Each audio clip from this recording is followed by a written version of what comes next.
Alright, this little mini lesson on solving rational equations.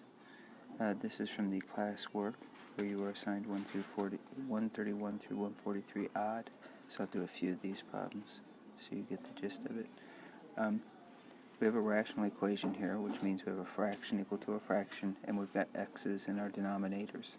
That means these things are rational polynomials. And the key is to identify that it is an equation that you're trying to solve, and then to identify what would be the common denominator if you were trying to add these two equations, or these two expressions. The common denominator would have to have both x plus 3 and x minus 2 as factors. And so you multiply both sides of your equation by what that common denominator would be. And the reason we do this is because we can first of all multiply both sides of the equation by the same thing, which is legal in mathematics, because the equation will stay balanced. The second reason we do this, though, is because now factors of this first term are x minus 2, x plus 3, and 2.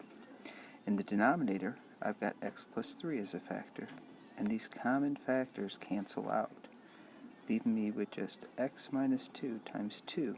I no longer have a fraction on the left. Similarly, on the right-hand side, x minus 2's cancel, and I no longer have a fraction on that side.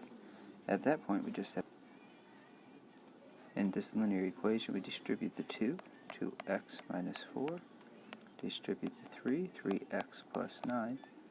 For simplicity, I'm going to subtract 2x from both sides, giving me x on the right. And I'll subtract 9 from the right-hand side, giving me negative 13 on the left. And so x is equal to negative 13. This is certainly very checkable. If I were to go up to the original equation, 2 over x plus 3, but now negative 13 plus 3, does that equal 3 over negative 13 minus 2? So that's 2 over negative 10. Does that equal 3 over negative 15?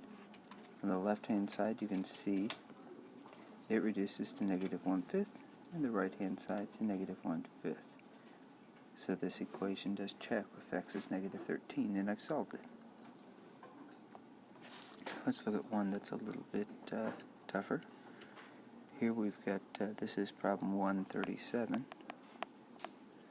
I've got 3 over x plus 2 minus 4 over x minus 1 equals 5 over x squared plus x minus 2.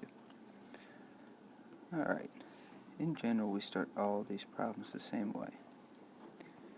One thing I'm going to do is I'm going to make it a plus and change it to a negative 4. It'll be easier to work that way. I have to think in terms of subtraction. But the common method we always use is we got to see what's in denominators in factored form. So I've got to factor this guy. And there's his factorization.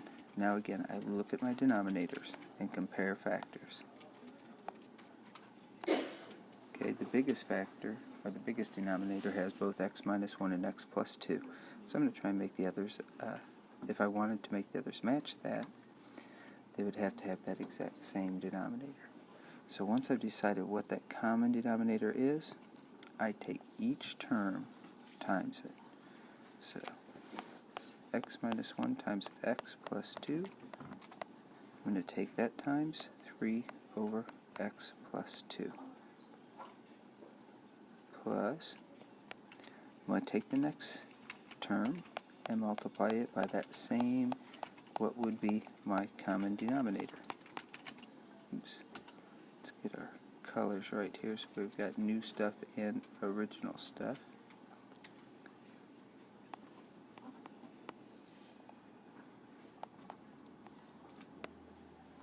And I'm going to take the right-hand side times the same thing.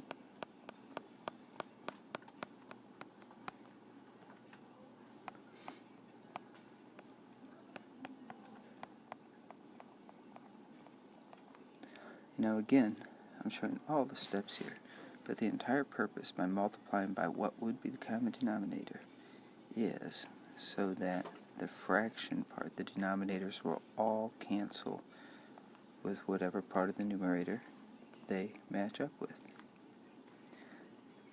And so now, on the first term, I just have an x minus 1 times 3. 3x minus 3. I have an x plus 2 times negative 4. Negative 4x minus 8. And on the right-hand side, I have a 5. And now it's a very solvable equation. 3x, negative 4x. It's negative x. Negative 3 and negative 8, negative 11 equals 5. I take that 11 over. Negative x equals 16, so x is negative 16. And I'm done. Okay, and so that's kind of the key to solving all of these things. Factor your denominators.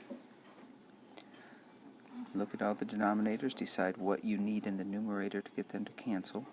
Essentially, what would be the common denominator. Multiply each term times that common denominator. Cancel out the matching parts. And then solve the equation that you end up with. Hopefully that will help.